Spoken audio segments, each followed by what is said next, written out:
बांधकाम कामगारांना दिवाळी बोनस पात्रता लाभ आणि अर्ज करण्याची प्रक्रिया हे सर्व आपण सविस्तर बघणार आहोत. तर बांधकाम कामगारांना या 2024च्या दिवाळीनिमित्त 10,000 रुपये बोनसही मिळणार आहे.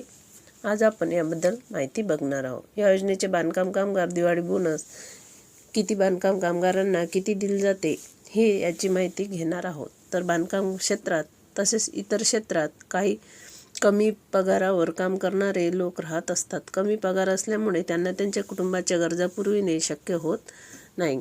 मग सणासुदीच्या काळामध्ये म्हणजे दिवाळीच्या काळात आपल्या मुलांना नवीन कपडे, फटाके, घरामध्ये फराळी वस्तू, किराणा हे सर्व खरेदी करण्यासाठी त्यांना दिवाळी बोनसही देण्यात येत आहे. तर ह्यावेळेस 10,000 रुपये बोनसही त्यांना मिळणार आहे.